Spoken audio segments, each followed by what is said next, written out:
माना कि टाइम बहुत कम बचा है, पर अभी भी कई बच्चे ऐसे हैं जिनको साइंस 1 और 2 में एक अच्छा स्कोर लाना है कम पढ़ के। तो अगर आप भी उन्हीं में से है जिनका साइंस ना के बराबर या बहुत कम हुआ है और उन्हें साइंस में एक बहुत अच्छा स्कोर लाना है ताकि उनका ओवरऑल परसेंटेज जो हो जाए वो बहुत अच्छा हो जाए, तो ये वीडियो आपके लिए है।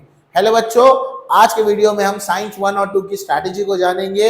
ये जानेंगे कि कौन से चैप्टर्स हैं जिनके वेटेज बहुत ज्यादा है, जिनको कम पढ़ के भी हम अच्छे मार्क्स को स्कोर कर सकते हैं। तो सबसे पहली बात तो आपको ये समझनी है कि पेपर के पैटर्न को समझो कि पेपर का पैटर्न है क्या।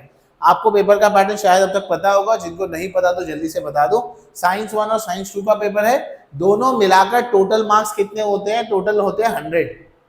साइंस 1 का पेपर आपको 40 मार्क्स के लिए लिखना है, साइंस 2 का पेपर आपको 40 मार्क्स के लिए लिखना है, बराबर। साइंस 1 के पेपर में जो 40 मार्क का पेपर आता है उसमें ऑप्शंस में भी क्वेश्चन आते हैं, तो पूरे ऑप्शन वाले क्वेश्चंस मिलाकर वो 60 मार्क्स तक जाता है। उसमें से आपको 40 मार्क का लिखना है, 20 मार्क का ऑप्शन में होता है। वैसे ही साइंस 2 का भी है, यानी कि रिटर्न में आपके हो गए 40 और 40 80 और 20 मार्क आपको स्कूल से मिलेंगे इंटरनल, जो कि मोस्टली सबको पूरे ही मिलते हैं।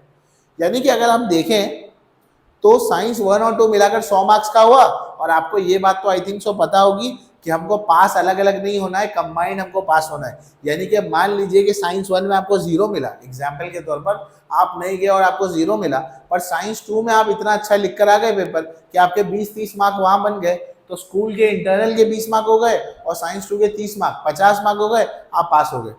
तो अलग अलग पासिंग नहीं है, एक साथ पासिंग है। तो सबसे पहले तो ये डिसाइड कर लो कि कौन सा साइड तुम्हारा अच्छा है, साइंस 1 अच्छा है या साइंस 2 अच्छा है। जो अच्छा है पहले उसको प्रायोरिटी दो, पहले उसको पढ़ना है। इतनी बात क्लियर हो गई है। अब मैं आपको वो चैप्टर्स बताने वाला हूँ और उनके वो वेटेज बताने वाला हूँ जिनका वेटेज अच्छा खासा है और आप इतने चैप्टर्स भी करके एक डिसेंट स्कोर एग्जाम्स में ले पाएंगे। देखो, ये रहे वो चैप्टर्स आपके पास। साइंस 1 के अंदर 5 चैप्टर्स है, gravitation, periodic table, heat, refraction of light, space mission. ये सब ऑप्शन के 7 मार्क्स है, मतलब जो जो ऑप्शंस में आएगा सब कुछ करना है। इसका मतलब क्या, अगर आप देखेंगे तो मैंने साइंस 1 में से 5 चैप्टर्स को सीधे सीधे हटा दिए, जैसे कार्बन कंपाउंड, मेटलर्जी, बहुत बड़े बड़े चैप्टर है। पर अगर आप ये 5 चैप्टर्स प्रिपेयर कर रहे हैं तो इसको पूरी तरीके से प्रिपेयर करेंगे। यानी ग्रेविटेशन का थियरी अच्छे से आने चाहिए, उसके टेक्स्ट बैक क्वेश्चन अच्छे आने से चाहिए, उसके PYQs अच्छे आने से चाहिए, उसके न्यूमेरिकल्स भी आने चाहिए। फिर कुछ भी नहीं छोड़ना है, एकदम पक्का प्रिपेयर करना है ताकि कैसा भी क्वेश्चन आए हम उसको कर सके एग्जाम में। तो वैसे ही होगा ग्रेविटेशन 5 मार्क्स के लिए, same applies for other stuffs also, periodic table, heat और ये ऐसे मिला लेंगे तो ये बन रहे 28 मार्क्स, यानी 40 में से 28 मार्क्स यहाँ बन रहे। अब साइंस 2 पर आ जाओ। अगर मैं साइंस 2 की बात करूँ तो हेरिडिटी एंड इवोल्यूशन है, मैं यहाँ आ जाता हूँ।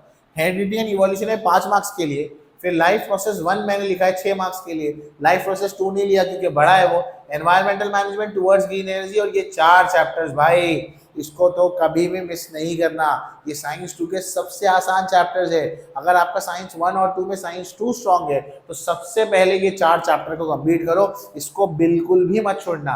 इनका अगर आप टोटल निकालेंगे तो लगभग कितना हो रहा है, 35 का टोटल इसका बन रहा है।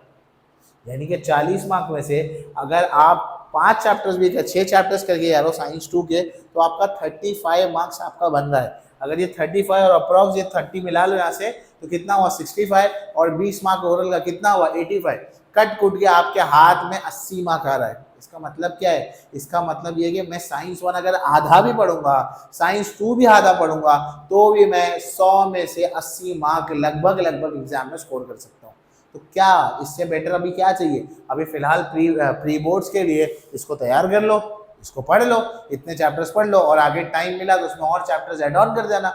इसमें एक दो चैप्टर ऐड ऑन कर दिए तो आप इंशाल्लाह 90 के ब्रैकेट में भी तो पहुंच जाएंगे।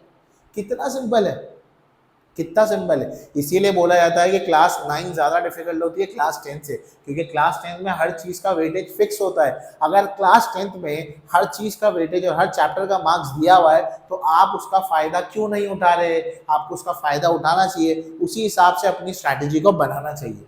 आई होप सो चीजें समझ में आई होगी। वीडियो अच्छा लगा है तो कमेंट करो, और कोई टॉपिक पर वीडियो चाहिए तो बताओ। Till then keep working hard, all the best.